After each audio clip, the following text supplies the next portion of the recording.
Good morning, all of you.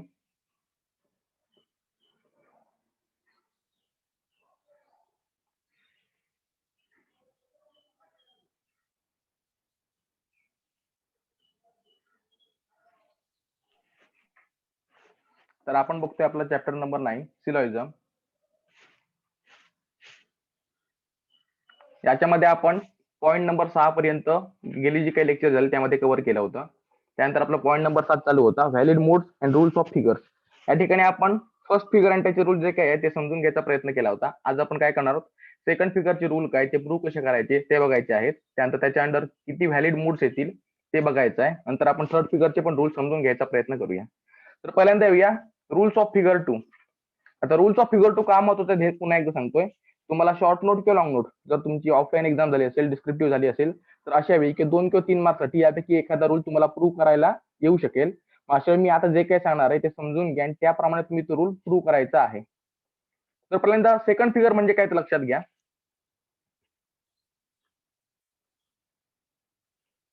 तर मुळात या ज्या काही फिगर आहेत त्या सर्व फिगर मिडल टर्म वाक्यात नक्की कुठे येते, म्हणजे मेजर प्रिमाइस मध्ये मिडल टर्म कुठे येते आणि मायनर प्रिमाइस मध्ये नक्की मिडल टर्म कुठे आहे याच्यावर बेस्ड असतात. सेकंड फिगर मध्ये लक्षात ठेवायचंय, वाक्यामध्ये दोन्ही वाक्यामध्ये म्हणजे मेजर प्रिमाइस आणि मायनर प्रिमाइस मध्ये मिडल टर्म ही प्रेडिकेटच्या जागी येते. अजून एक गोष्ट महत्वाची सांगतोय, हे पी आणि एस यांना इग्नोर करा, कारण लक्षात ठेवायचंय हा एस म्हणजे कन्क्लुजनचा सब्जेक्ट आणि हा पी म्हणजे कन्क्लुजनचं प्रेडिकेट आहे. याचा नक्की या वाक्याचे म्हणजेच मेजर प्रिमाइस होते किंवा मायनर प्रिमाइस होते यांच्या प्रेडिकेट आणि सब्जेक्टशी काही संबंध नाही. तर तुम्हाला हे समजून जर घ्यायचं असेल फर्स्ट फिगर सेकंड फिगर, तर अशा वेळी या दोघांना इग्नोर करा. यांना जर तुम्ही इग्नोर केलं नाही तर तुम्ही कन्फ्युज व्हाल की मेजर जी काही प्रिमाइस आहे त्याचं प्रेडिकेट सुरुवातीला आल्यानंतर मिडल टर्म आली आहे. तर अशा प्रकारची गोष्ट करू नका. या दोघांना इग्नोर करा. फक्त लक्षात काय ठेवायचंय, सेकंड फिगर मध्ये अशा प्रकारची वाक्य येतात ज्या ठिकाणी जे कॉमन पार्ट असतो त्याने रिलेशन इस्टॅब्लिश होतो. तो कॉमन पार्ट दोन्ही वाक्यात प्रेडिकेटच्या ठिकाणी येतोय. आता बघूया याचे रूल काय आहेत ते. तर पहिला आहे one of the premise must B negative. आता याचं कारण लक्षात घ्या. आपण सिलॉइझम करताना एक बेसिक गोष्ट शिकलो होतो, ती अशी होती की सिलॉइझम साठी प्रत्येक वेळी मिडल टर्म डिस्ट्रीब्यूट झाली पाहिजे. पण जर तुम्ही आता हे एक्झाम्पल बघितलं असेल किंवा सेकंड फिगरचा जो काही डायग्राम आहे तो जर बघितला असेल तर तुमच्या एक गोष्ट लक्षात येईल की मिडल टर्म या ठिकाणी प्रेडिकेटच्या जागी आलेली आहे. बरोबर आहे. आता प्रेडिकेटचे मिडल टर्म आल्यामुळे तुम्हाला यातील असा ऑप्शन शोधावा लागेल जो प्रेडिकेटच्या जे काही येतंय त्याचं डिस्ट्रीब्युशन करतो आणि तो ऑप्शन आहे निगेटिव्ह. आता मी आधी काय करतो, अफॉर्मेटिव्ह कसं डिस्ट्रीब्यूट करत नाही ते सांगतो आणि नंतर मग निगेटिव्ह कडे येऊया. अफॉर्मेटिव्ह ऑप्शन बघा, एच्या पुढे म्हटलं एस, याचा अर्थ काय, सब्जेक्टच्या जागी जे काही येईल ते ए प्रपोजिशन डिस्ट्रीब्यूट करेल. चालणार आहे का, चालणार नाही. आय प्रपोजिशन काय करेल, नो डिस्ट्रीब्युशन, म्हणजे तो ऑप्शन आपण कन्सिडर करू शकत नाही. राहिलंय काय, ई प्रपोजिशन आणि ओ प्रपोजिशन. ई प्रपोजिशन काय करणार आहे, बी म्हटलंय म्हणजे काय, both term will be distributed. याचा अर्थ काय, या दोघांचे डिस्ट्रीब्युशन ई प्रपोजिशन करू शकते, त्याचप्रमाणे या दोघांचे डिस्ट्रीब्युशन ई प्रपोजिशन करू शकते. म्हणजे काय, मिडल टर्म डिस्ट्रीब्यूट होईल.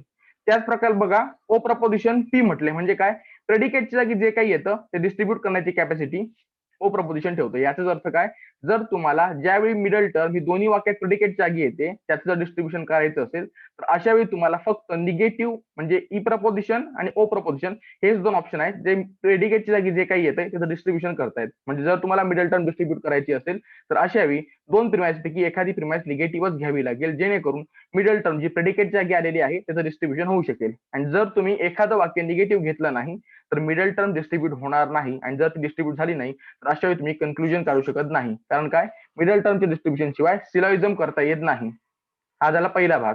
दुसरा बघा, major premise must be universal. आता याचं कारण काय, जर एखादं वाक्य निगेटिव्ह असेल तर कन्क्लुजन सुद्धा निगेटिव्ह येईल. ही झाली बेसिक इन्फॉर्मेशन. बरोबर आहे. निगेटिव्ह कन्क्लुजन काय करतंय, तर प्रेडिकेटच्या की जे काही येतंय त्याचं डिस्ट्रीब्युशन करतंय. म्हणून आपण काय केलं होतं, इकडे मिडल टर्म ज्यावेळी प्रेडिकेटची जागी आली होती त्यावेळी आपण ई किंवा ओ प्रपोजिशन कन्सिडर केलं. याचं कारण काय, निगेटिव्ह प्रपोजिशन प्रेडिकेटच्या की जे काही येतं त्याचं डिस्ट्रीब्युशन करतं. मग तीच गोष्ट इकडे होणार आहे. जर एखादं वाक्य निगेटिव्ह असेल तर तुमचं कन्क्लुजन पण निगेटिव्ह बनेल आणि निगेटिव्ह कन्क्लुजन प्रेडिकेटच्या की जे काही येतंय त्याचं डिस्ट्रीब्युशन करेल. पण हा पी येतोय कुठून, तो येतोय मेजर प्रिमाइस मधून, आणि मेजर प्रिमाइस जे आहे तो तुमचं वाक्याचा सब्जेक्ट आहे. आता बघा, सब्जेक्ट डिस्ट्रीब्युशन करायची कॅपॅसिटी कोण ठेवतात, यांच्यामध्ये युनिव्हर्सल ठेवतात. आपण दोन्ही ऑप्शन कन्सिडर करून बघूया. पहिल्यांदा पर्टिक्युलर कडे येऊन बघूया, सब्जेक्ट डिस्ट्रीब्युशन होतंय का, तर ओ प्रपोजिशन पी म्हटलं याचा अर्थ काय, प्रेडिकेटची जागी जे काय येईल त्याचं डिस्ट्रीब्युशन होईल. याचाच अर्थ काय, या पीचं डिस्ट्रीब्युशन होत नाहीये. दुसरं आहे आय प्रपोजिशन नो डिस्ट्रीब्युशन, म्हणजे काय, कशाचं डिस्ट्रीब्युशन तो करू शकणार नाही. मग राहिले काय, दोन्ही युनिव्हर्सल ऑप्शन. ए प्रपोजिशन सब्जेक्ट डिस्ट्रीब्युटेड म्हणजे काय, जर इकडे ए प्रपोजिशन असेल तर प्रेडिकेट म्हणजेच जो काही मेजर प्रिमाइस सब्जेक्ट आहे त्याचं डिस्ट्रीब्युशन होईल. प्लस जर ई प्रपोजिशनचा विचार केला तर both term will be distributed. याचा अर्थ काय, या दोघांचे डिस्ट्रीब्युशन म्हणजेच याचं पण डिस्ट्रीब्युशन होईल. आणि यासाठी लक्षात ठेवायचंय कन्क्लुजन आपलं निगेटिव्ह येत असल्यामुळे निगेटिव्ह कन्क्लुजन याचं डिस्ट्रीब्युशन करेल. पण एखाद्या गोष्टीचं ओरिजिनल डिस्ट्रीब्युशन झाल्याशिवाय कन्क्लुजन मध्ये डिस्ट्रीब्युशन करता येत नाही. आणि जर त्याचं ओरिजिनल डिस्ट्रीब्युशन करायचं असेल तर अशा वेळी प्रत्येक वेळी मेजर प्रिमाइस युनिव्हर्सलच पाहिजे. पुन्हा एकदा सांगतोय सेकंड प्रिमाइस काय सांगते ते किंवा सेकंड रूल काय सांगतोय ते, मेजर प्रिमाइस मस्ट युनिव्हर्सल. याचा अर्थ काय तर लक्षात ठेवायचा आहे, आपण आधीच एक गोष्ट अज्युम केली की यापैकी एखादं वाक्य निगेटिव्ह लागेल मिडल टर्मचं डिस्ट्रीब्युशन करण्यासाठी. जर एक वाक्य निगेटिव्ह आलं तर कन्क्लुजन पण निगेटिव्ह. निगेटिव्ह कन्क्लुजन प्रत्येक वेळी प्रेडिकेटचं डिस्ट्रीब्युशन करतं. पण हा प्रेडिकेट येतोय आपल्या मेजर प्रिमाइस मधून आणि तो आहे सब्जेक्टच्या जागी. सब्जेक्टच्या जागी जे काही आहे डिस्ट्रीब्युशन करण्याची कॅपॅसिटी कोण ठेवतायत तर ए प्रपोजिशन एस म्हणजे सब्जेक्ट डिस्ट्रीब्युशन होईल आणि ई प्रपोजिशन बोथ म्हणजे सब्जेक्ट डिस्ट्रीब्युशन होईल. आय नो म्हणजे काहीच होणार नाही आणि ओपी म्हणजे याचं होईल. याचाच अर्थ काय, मेजर प्रिमाइस सेकंड फिगर मध्ये प्रत्येक वेळी युनिव्हर्सलच पाहिजे. तर या स्लाइड मध्ये एखादा रूल समजला नसेल, काही शंका असेल तर मेसेज करून सांगा किंवा अनम्यूट करून सांगा.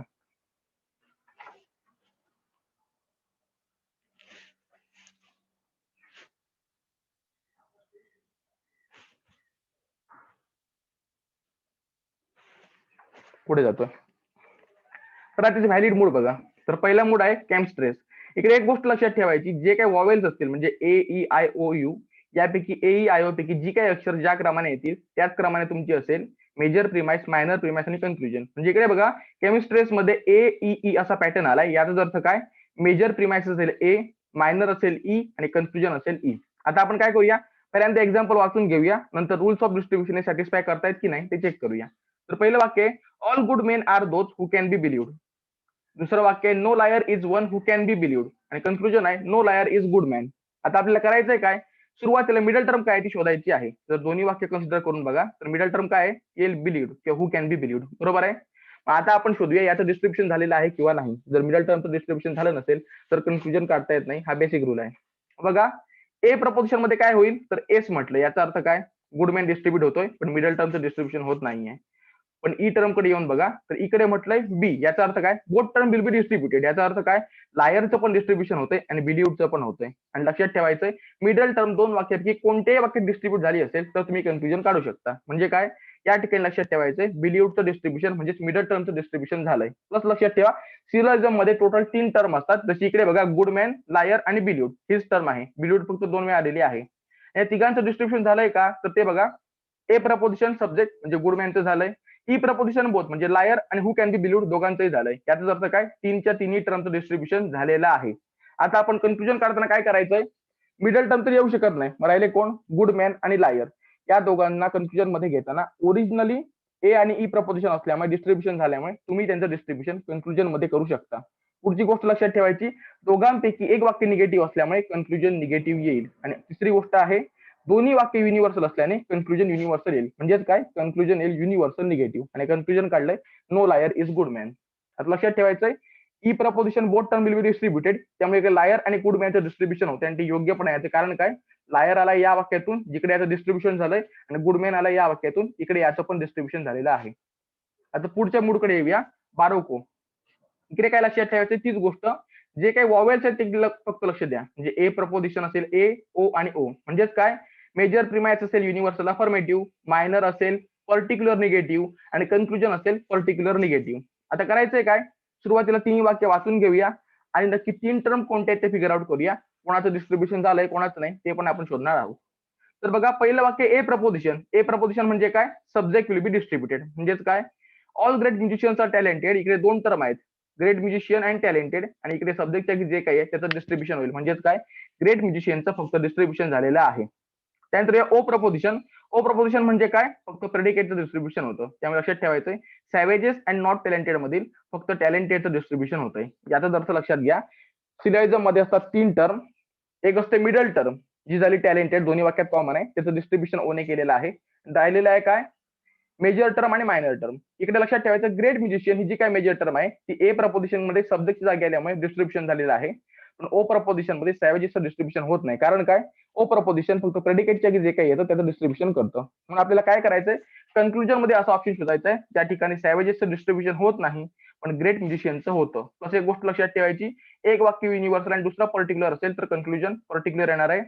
एक वाक्य अफर्मेटिव्ह आणि दुसरं निगेटिव्ह असेल तर कन्क्लुजन निगेटिव्ह येईल. म्हणजेच काय, कन्क्लुजन येणार आहे पर्टिक्युलर निगेटिव्ह.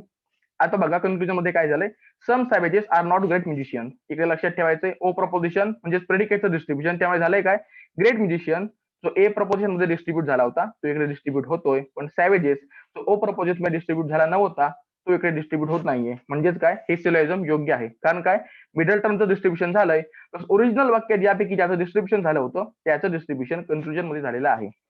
हे दोन मूड समजलेत का? काही शंका असेल तर मेसेज करा किंवा सांगा.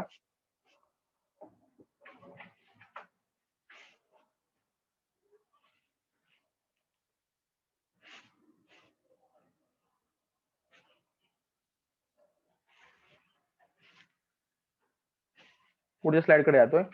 पुढचा मूड आहे सिझारे किंवा सिझर म्हणू शकता. इकडे पण काय करायचंय, ई, ए आणि ई हे तिघांकडे लक्ष द्यायचं आहे.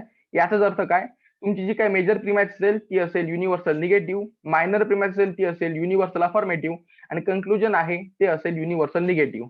आता कन्क्लुजन युनिव्हर्सल निगेटिव्ह का आलंय, लक्षात ठेवायची, जर दोन्ही वाक्य युनिव्हर्सल असतील तर तुमचं कन्क्लुजन पण युनिव्हर्सल येईल. त्याचप्रमाणे एक वाक्य निगेटिव्ह असेल तर कन्क्लुजन निगेटिव्ह, म्हणजेच काय, युनिव्हर्सल निगेटिव्ह. आता इकडे पण आपण काय करूया, तीन टर्म कोणते आहेत ते बघूया, मिडल टर्मचं डिस्ट्रीब्युशन झालंय काय बघूया, आणि यापैकी कोणत्या टर्म ओरिजिनल वाक्य डिस्ट्रीब्यूट झालेत आणि कन्क्लुजन मध्ये पण डिस्ट्रीब्यूट झाले ते चेक करूया. तर वाक्य बघा, no friendly person is one who avoids company. Second premise आहे all ascetics are those who avoid company, आणि कन्क्लुजन आहे no ascetic is friendly person. आता पहिल्यांदा काय करायचंय, major premise minor premise compare केलं तर लक्ष देईल हु अवॉइड कंपनी हे जे काही आहे हे कॉमन आहे. याचा अर्थ काय, ही आहे मिडल टर्म. मग याचं डिस्ट्रीब्युशन झालंय का बघा, तर असे बिनॉपच्या रूल प्रमाणे ई प्रपोजिशन मध्ये both term will be distributed. याचा अर्थ काय, फ्रेंडली पर्सन पण डिस्ट्रीब्यूट होईल आणि हु अवॉइड्स कंपनी पण डिस्ट्रीब्यूट होईल. याचाच अर्थ काय, मिडल टर्मचं डिस्ट्रीब्युशन झालंय, सिलोजिझम होऊ शकतं. आता एक बघा, फ्रेंडली पर्सनचं डिस्ट्रीब्युशन झालंय. आता आपण सेकंड प्रिमाइस कडे येऊन बघूया कोणाकोणाचं डिस्ट्रीब्युशन झालंय. तर ए प्रपोजिशनच्या बाबतीत लक्षात ठेवायचंय, ए प्रपोजिशनला असे बिनॉमच्या रूल प्रमाणे फक्त सब्जेक्ट डिस्ट्रीब्यूट होतो. त्यामुळे लक्षात ठेवायचंय सेकंड प्रिमाइस मध्ये फक्त असेटिकचं डिस्ट्रीब्युशन होईल, अवॉइड कंपनीचं होणार नाही. पण एक गोष्ट महत्वाची आहे, सिलोजिझम मध्ये असतात तीन टर्म, त्या आहेत अवॉइड कंपनी, फ्रेंडली पर्सन आणि असेटिक, आणि इकडे तिघांचे डिस्ट्रीब्युशन झालंय. त्यामुळे काय, कन्क्लुजन मध्ये तुम्ही असा ऑप्शन घेऊ शकता ज्यामध्ये दोघांचं डिस्ट्रीब्युशन होईल. कारण काय, मिडल टर्म तर येणार नाही, राहिले कोण, फ्रेंडली पर्सन आणि असेटिक. म्हणून कन्क्लुजन घेतलं E proposition, no ascetic is friendly person. कारण काय, फ्रेंडली पर्सन इकडे डिस्ट्रीब्यूट ई प्रपोजिशन करू शकतो कारण तो ओरिजिनल वाक्य डिस्ट्रीब्यूट झालाय. Same thing about ascetic, ascetic original मध्ये डिस्ट्रीब्यूट झालाय, त्यामुळे कन्क्लुजन मध्ये येऊ शकतो. म्हणून बघा, E proposition both term will be distributed, त्यामुळे या दोघांचे डिस्ट्रीब्युशन जे ओरिजिनली इकडे झालं होतं ते कन्क्लुजन मध्ये पुन्हा एकदा झालेलं आहे. त्यानंतर पुढचा मूड आहे फेस्टिनो. इकडे पण तीच गोष्ट लक्षात ठेवायची आहे, ई, आय आणि ओ याचा अर्थ काय, युनिव्हर्सल निगेटिव्ह असेल मेजर प्रिमाइस, पर्टिक्युलर अफर्मेटिव्ह असेल मायनर प्रिमाइस आणि कन्क्लुजन असेल पर्टिक्युलर निगेटिव्ह. तीन टर्म बघा, इकडे मिळेल टर्म बोर असेल, इंटरेस्टिंग असेल आणि पोएट्स असेल. पहिल्यांदा काय करूया, मिडल टर्मचं डिस्क्रिप्शन झालेलं आहे किंवा नाही ते चेक करूया. मग बघा, E proposition both term will be distributed. याचा अर्थ काय, बोरचं पण डिस्ट्रीब्युशन होतंय, इंटरेस्टिंगचं होतंय, म्हणजेच काय, मिडल टर्मचं डिस्ट्रीब्युशन झालंय, इकडे सिलोजिझम होऊ शकतं. पुढे बघा, आय प्रपोजिशन. आय प्रपोजिशन काय म्हणतं, नो डिस्ट्रीब्युशन, त्यामुळे पोएट आणि इंटरेस्टिंगचं डिस्ट्रीब्युशन होत नाही. पण मिडल टर्मच्या बाबतीत लक्षात ठेवायचं, मेजर प्रिमाइस मायनर प्रिमाइस पैकी एका वाक्यात जरी मिडल टर्म डिस्ट्रीब्यूट झाली तरी ते सफिशियंट असतं. ते काम ई प्रपोजिशनने केलेलं आहे. मग या वाक्यात आहेत तीन टर्म, पोएट, बोर्स आणि इंटरेस्टिंग. एक लक्षात ठेवायचं, बोर्स असेल आणि इंटरेस्टिंग असेल ते ई प्रपोजिशनने डिस्ट्रीब्यूट केले कारण both term will be distributed, पण आयने पोएटला डिस्ट्रीब्यूट केलं नाही. त्यामुळे तुम्हाला कन्क्लुजन मध्ये असा ऑप्शन शोधायचा होता ज्या ठिकाणी हा पोएटचं डिस्ट्रीब्युशन होत नाही पण बोर्सचं होतंय, आणि तो ऑप्शन आहे ओ प्रपोजिशन. कारण ओ प्रपोजिशन काय करतंय, फक्त प्रेडिकेटला डिस्ट्रीब्यूट करतोय. म्हणजे काय, हा जो बोर्स आहे जो प्रेडिकेटच्या जागी आलाय त्याचं डिस्ट्रीब्युशन होतंय पण पोएटचं होत नाही कारण ते ओरिजिनल वाक्यात झालेलं नाहीये. बस लक्षात ठेवा, इकडे ई प्रपोजिशन आणि आय प्रपोजिशन आहे. याचा अर्थ काय, एक युनिव्हर्सल आणि जर एक पर्टिक्युलर असेल तर कन्क्लुजन पर्टिक्युलर येईल. प्लस एक गोष्ट लक्षात ठेवायची, एक निगेटिव्ह आणि एक अफर्मेटिव्ह असेल तर कन्क्लुजन तुमचं काय असेल, निगेटिव्ह. म्हणजेच काय, पर्टिक्युलर अफर्मेटिव्ह टाईप मध्ये याचं कन्क्लुजन येईल. हे दोन्ही मूड समजलेत का? एखादा पॉईंट समजला नसेल, कन्क्लुजन याच प्रकारचं काय आलं हे जर समजलं नसेल तर अनम्यूट करून सांगा किंवा मेसेज करून सांगा.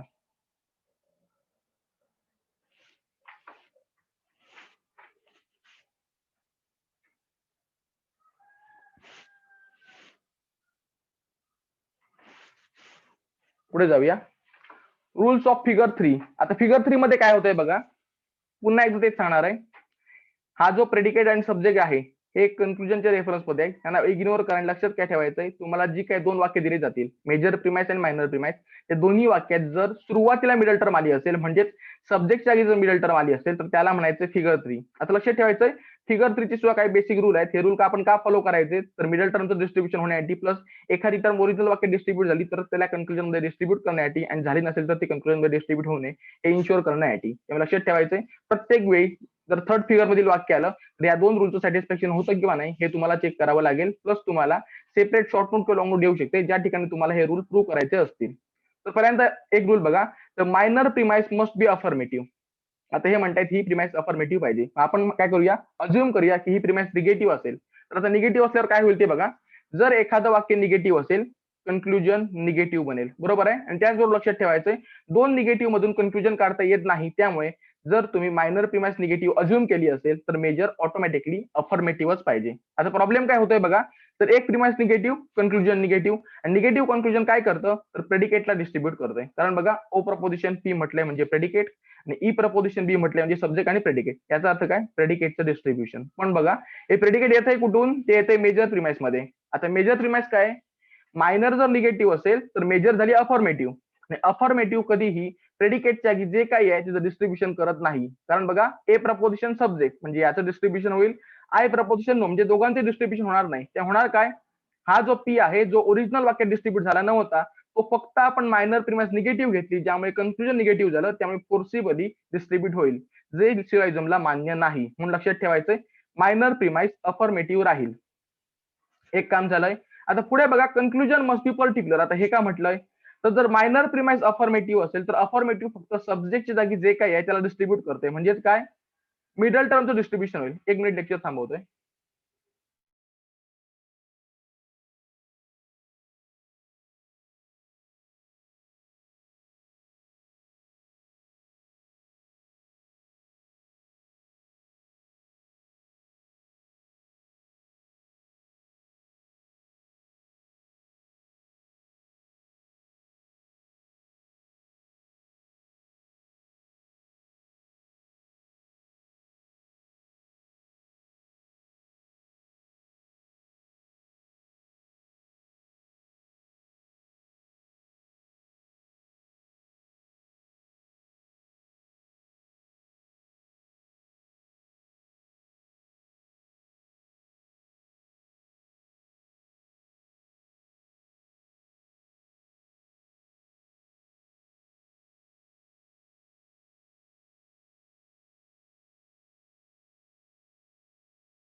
तर आपण बघत होतो second rule, the conclusion must be particular. आता होतंय काय बघा, मायनर प्रिमाइस आपण अज्युम केलेली आहे की अफर्मेटिव्ह असेल.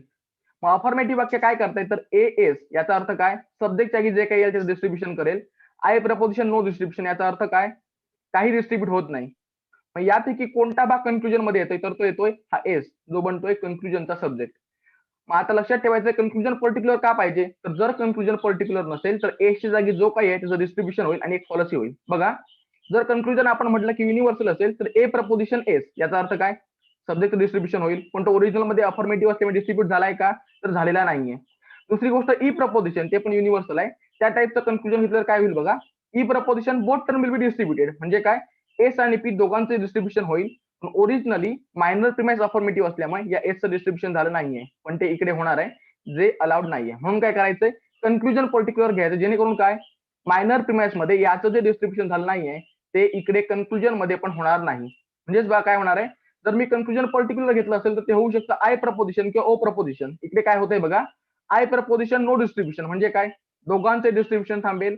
आणि ओ प्रपोजिशन प्रेडिकेटचं डिस्ट्रीब्युशन म्हणजेच काय, याचं डिस्ट्रीब्युशन होईल. याचाच अर्थ काय, ओरिजिनल वाक्य किंवा अफर्मेटिव्ह मध्ये जो याचं डिस्ट्रीब्युशन झालं नव्हतं कारण हा प्रेडिकेटची जागी होता, त्याचा आपल्याला कन्क्लुजन मध्ये होणारं डिस्ट्रीब्युशन टाळायचं आहे. ते जर टाळायचं असेल तर कन्क्लुजन तुम्ही फक्त पर्टिक्युलर मध्ये ठेवू शकता. म्हणून लक्षात ठेवायचंय, ज्या ज्यावेळी फिगर 3 मधील वाक्य येईल त्या त्यावेळी जरी दोन्ही प्रिमाइसेस युनिव्हर्सल असल्या तरी सुद्धा कन्क्लुजन हे पर्टिक्युलरच राहणार आहे. कारण काय, मायनर प्रिमाइस अफर्मेटिव्ह असल्याने याचं डिस्ट्रीब्युशन होत नाही आणि याच कन्क्लुजन मध्ये ज्यावेळी येईल त्यावेळी डिस्ट्रीब्युशन टाळण्यासाठी कन्क्लुजन तुम्हाला पर्टिक्युलर ठेवावं लागेल. हे होते दोन रूल.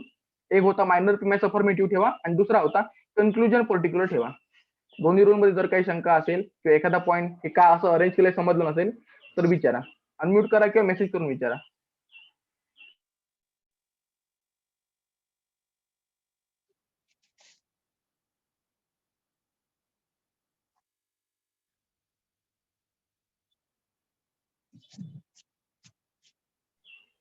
आता आपण एक काम करूया, फिगर 3 चे व्हॅलिड मूड्स बघूया.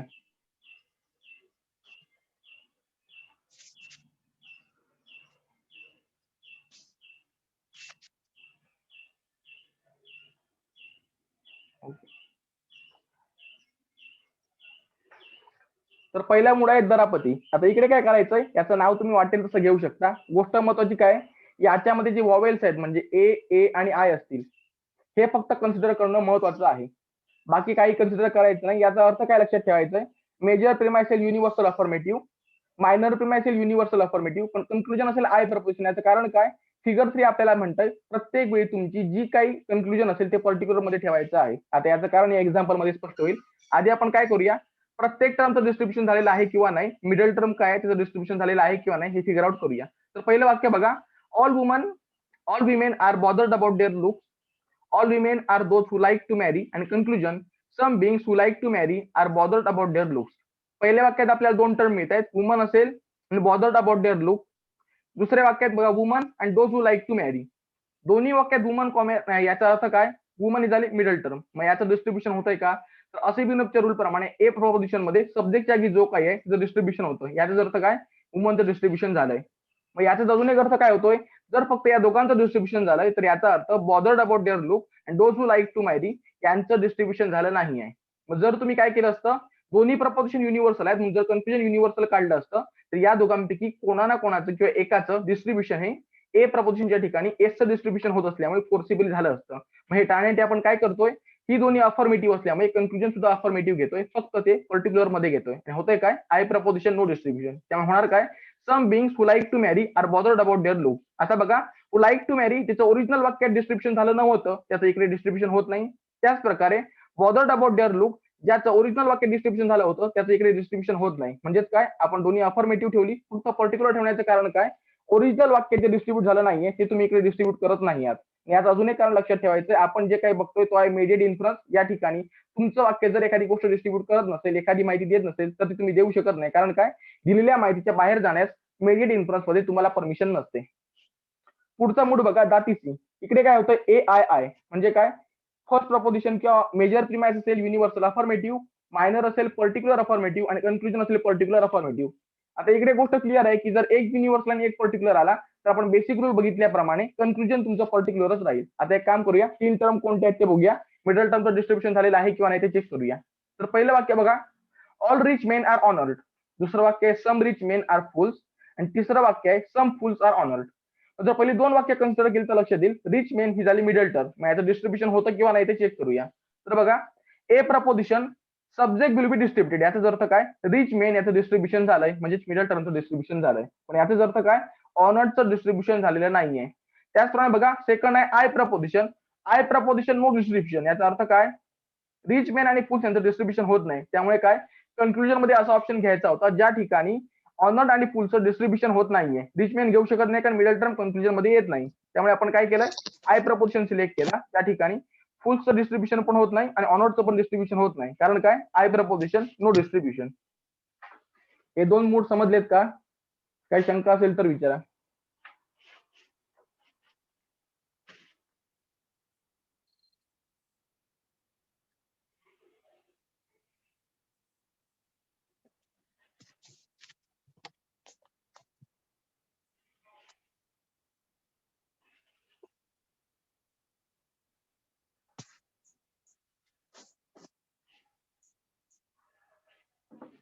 ओके, पुढच्या स्लाइडकडे येतोय. पुढे बघा, पुढचा मुद्दा आहे फेल ऑफ टर्म. इकडे पण तीच गोष्ट करायची, फक्त ई, ए आणि ओ या तीन अक्षरांकडे लक्ष द्यायचं आहे. कारण काय, ई प्रपोजिशन असेल तुमची मेजर प्रिमाइस म्हणजे युनिव्हर्सल निगेटिव्ह, ए प्रपोजिशन असेल तुमची मायनर प्रिमाइस जी असेल पर्टिक्युलर अफॉर्मेटिव्ह, आणि ओ प्रपोजिशन असेल तुमचं कन्क्लुजन. आता इकडे पण बघा तेच झालंय, दोन्ही वाक्य निगेटिव्ह आहेत, कन्क्लुजन निगेटिव्ह आहे, पण दोन्ही युनिव्हर्सल असून कन्क्लुजन पर्टिक्युलर घेतलंय. कारण इकडे पण तेच कारण आहे, जी टर्म ओरिजिनल डिस्ट्रीब्यूट होत नाही ती कन्क्लुजन मध्ये आपल्याला डिस्ट्रीब्यूट करायची नाही. आता इकडे काम करूया, मिडल टर्म काय आणि उरलेल्या टर्म काय, कोणाचं डिस्ट्रीब्युशन होतंय कोणाचं नाही ते आपण चेक करूया. तर पहिलं वाक्य बघा, no pigs are able to fly, minor premise all pigs are greedy, आणि conclusion some greedy creatures are not able to fly. इकडे बघा दोन वाक्यात कॉमन आहे पिक्स, याचा अर्थ काय, मिडल टर्म ही पिक्स आहे. आता जे डिस्ट्रीब्युशन होत आहे का, तर बघा E proposition both term will be distributed, याचा अर्थ काय, पिक्स आणि एबल टू फ्लाय दोघांचे डिस्ट्रीब्युशन ई प्रपोजिशनने केलेलं आहे. पुढे बघा A proposition subject will be distributed, म्हणजे काय, पिक्सचं पुन्हा एकदा डिस्ट्रीब्युशन झालंय, पण याचाच अर्थ ग्रीडीचं झालेलं नाहीये. त्यामुळे बघा मिडल टर्मचं डिस्ट्रीब्युशन झालंय म्हणजे सिलोजिझम होऊ शकतं. पुढची गोष्ट लक्षात ठेवायची, एबल टू फ्लायचं ई डिस्ट्रीब्युशन केलंय पण ग्रीडीचं झालेलं नाही, त्यामुळे कन्क्लुजन मध्ये तुम्ही ग्रीडीला डिस्ट्रीब्युट करू शकत नाही, फक्त एबल टू फ्लायला करू शकता. आणि तीच गोष्ट इकडे ओ प्रपोजिशनने केलेली आहे. कारण बघा ओ प्रपोजिशनच्या ठिकाणी फक्त प्रेडिकेटचं डिस्ट्रीब्युशन होतंय, ग्रीडी इकडे सब्जेक्टच्या जागी आल्यामुळे याचं डिस्ट्रीब्युशन झालं नाही, फक्त एबल टू फ्लायचं झालं. कारण काय, ओ प्रपोजिशन मध्ये प्रेडिकेटच्या ठिकाणी एबल टू फ्लाय आलाय. दुसरी गोष्ट लक्षात ठेवायची, यांची जागा मी ठरवत नाही आहे, जे काही पहिलं वाक्य असतं त्या ठिकाणी लक्षात ठेवायचं, त्याचा जो भाग असतो तो प्रत्येक वेळी कन्क्लुजनचा प्रेडिकेट बनतो. दुसरं वाक्य म्हणजे मायनर प्रिमाइस असतो, त्याचा जो काही भाग आहे मिडल टर्म तो प्रत्येक वेळी कन्क्लुजनचा सब्जेक्ट बनत असतो. पुढचा मूड आहे फेरिसन, म्हणजे काय, ई, आय आणि ओ. इकडे पण तीच गोष्ट लक्षात ठेवायची, युनिव्हर्सल निगेटिव्ह असेल तुमची मेजर प्रिमाइस, पर्टिक्युलर अफॉर्मेटिव्ह असेल तुमची मायनर प्रिमाइस, आणि कन्क्लुजन असेल पर्टिक्युलर निगेटिव्ह. तीन टर्म बघा, no astrological predictions are scientific, some astrological predictions are those that come true, and some things that come true are not scientific. इकडे बघा middle term कोणते आहे, तर ते ऍस्ट्रोलॉजिकल प्रेडिक्शन. त्याचं डिस्ट्रीब्युशन होत आहे का, तर E proposition both term will be distributed, त्यामुळे काय, ऍस्ट्रोलॉजिकल आणि सायंटिफिक दोघांचे डिस्ट्रीब्युशन होतंय. एक काम झालंय, आय प्रपोजिशन नो डिस्ट्रीब्युशन, त्यामुळे लक्षात ठेवायचं आय प्रपोजिशन मिडल टर्मला पण डिस्ट्रीब्यूट करत नाही, त्याच प्रकारे दोज दॅट कम ट्रूला पण डिस्ट्रीब्यूट करत नाहीये. म्हणून लक्षात ठेवायचंय काय, मिडल टर्मचं डिस्ट्रीब्युशन झालंय, सिलोजिझम होईल.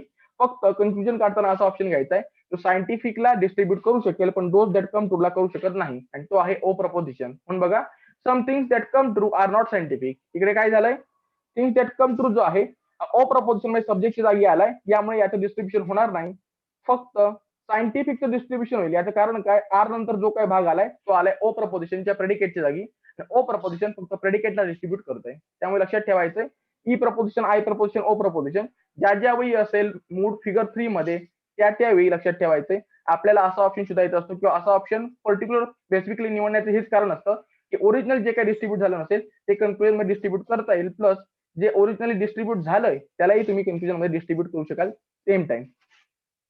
रूल नंबर 3 आणि 4 समजलेत का? जर काही शंका असेल, एखादा पॉईंट समजला नसेल, हे मी असं का अरेंज करतोय जर समजलं नसेल तर बिंदास विचारा.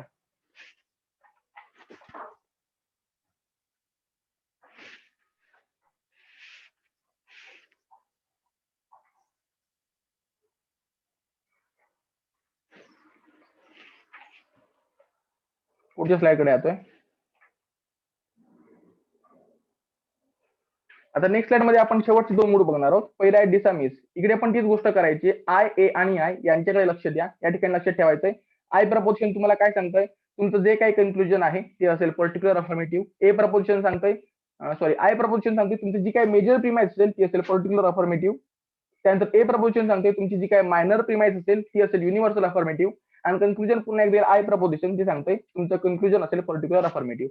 आता इकडे काय काय टर्म आहेत, कोण डिस्ट्रीब्यूट झाले कोण नाही ते फिगर आउट करूया. तर वाक्य बघा, some political parties are those which have good support, all political parties are organisations which aspire for power, and last आहे some organisations which aspire for power are those which have good support. पहिली दोन वाक्य compare केलं तर लक्ष देईल, political party हा झाला आपली मिडल टर्म, याचं डिस्ट्रीब्युशन होत आहे का, तर I proposition no distribution, distribution होत नाहीये. इकडे लक्षात ठेवायचं पॉलिटिकल पार्टीचं पण होत नाहीये आणि गुड सपोर्टचं पण होत नाहीये. नंतर बघूया A proposition, subject will be distributed. याचा अर्थ काय, सब्जेक्टच्या जागी आता पॉलिटिकल पार्टी झालाय, त्याचं डिस्ट्रीब्युशन होईल, रिमेनिंग पार्टचं होणार नाही.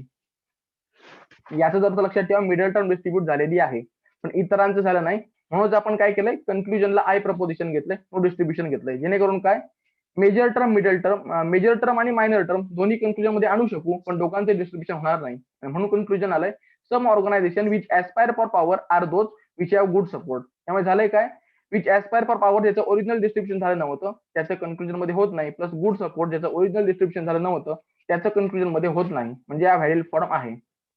पुढे बघा लास्ट पार्ट आहे बोकार्डो. इकडे पण तीच गोष्ट आहे, ओ ए आणि ओ याचा अर्थ काय, मेजर प्रिमाइस असेल ओ प्रपोजिशन म्हणजे पर्टिक्युलर निगेटिव्ह, मायनर प्रिमाइस असेल ए प्रपोजिशन म्हणजे युनिव्हर्सल अफर्मेटिव्ह, आणि कन्क्लुजन असेल कन्क्लुजन असेल ओ प्रपोजिशन म्हणजेच काय पर्टिक्युलर निगेटिव्ह. इकडे बघा आता ओ प्रपोजिशनचं वाक्य बघा, some books are not interesting, पुढे म्हटलंय all books are a result of labour, पुढे some things which are a result of labour are not interesting. जर दोन वाक्य कम्पेअर केली पहिली तर कॉमन काय बुक्स, ही झाली आपली मिडल टर्म, याचं डिस्ट्रीब्युशन होतंय का, ओ प्रपोजिशन मध्ये प्रेडिकेटचं डिस्ट्रीब्युशन होतं, याचा अर्थ काय इंटरेस्टिंगचं होतंय पण बुक्सचं होत नाहीये. पण ए प्रपोजिशन मध्ये काय होतंय, all books are result of labour मध्ये ए प्रपोजिशन मध्ये सब्जेक्टच्या की जे काही आहे त्याचं डिस्ट्रीब्युशन होत असल्यामुळे बुक्सचं डिस्ट्रीब्युशन होईल, रिझल्ट ऑफ लेबरचं होणार नाही. याचाच अर्थ लक्षात ठेवायचंय, सिलॉइझम मध्ये असतात बेसिकली तीन टर्म, इकडे ते आहेत बुक, इंटरेस्टिंग आणि रिझल्ट ऑफ लेबर. या ठिकाणी बुकचं डिस्ट्रीब्युशन ए ने केलेलं आहे, इंटरेस्टिंग डिस्ट्रीब्युशन ओ करतोय, रिझल्ट ऑफ लेबरचं डिस्ट्रीब्युशन होत नाहीये. त्यात मला कन्क्लुजनला असा ऑप्शन शोधायचा होता जो असेल निगेटिव्ह प्लस पर्टिक्युलर. तो काय करणार आहे, रिझल्ट ऑफ लेबरला जो ओरिजिनल डिस्ट्रीब्यूट झाला नसेल त्याला डिस्ट्रीब्यूट करणार नाही, पण इंटरेस्टिंग जो ओरिजिनल डिस्ट्रीब्यूट झालाय त्याला डिस्ट्रीब्यूट करेल. म्हणून बघा some things which are result of labour are not interesting. इकडे काय झालंय, ओ प्रपोजिशन घेतल्यामुळे प्रेडिकेटची जागी जे काही आहे त्याचं डिस्ट्रीब्युशन होईल, म्हणजेच काय नॉट इंटरेस्टिंग जो ओरिजिनल डिस्ट्रीब्यूट झाला होता तो इकडे डिस्ट्रीब्यूट होऊ शकेल, पण some things which are result of labour, इकडे रिझल्ट ऑफ लेबर जो मायनर प्लस डिस्ट्रीब्यूट झाला नव्हता त्याचं डिस्ट्रीब्युशन होत नाही. आता सिलोइझमच्या बाबतीत एक गोष्ट लक्षात ठेवा, सिलोइझमच्या बाबतीत तुम्हाला कोणत्याही वाक्याचं कन्क्लुजन काढायचं येत नाही, रेडीमेड तुम्हाला 3-3 वाक्यांचे एक बंच देण्यात येईल, तुम्ही ती वाक्य काय करायची, मेजर कोणतं, मायनर कोणतं, कन्क्लुजन कोणतं त्या प्रकारे अरेंज करायची आणि ती गोष्ट व्हॅलिड आहे किंवा नाही हे तुम्हाला ठरवायचं येतंय. तर आजचं लेक्चर संपलेलं आहे. यापैकी कोणत्याही मूड संदर्भात जर शंका असेल किंवा कोणताही भाग असेल सिलोइझमच्या संदर्भात जो तुम्हाला समजला नसेल तर इकडे अनम्यूट करून विचारा किंवा मेसेज करून सांगा.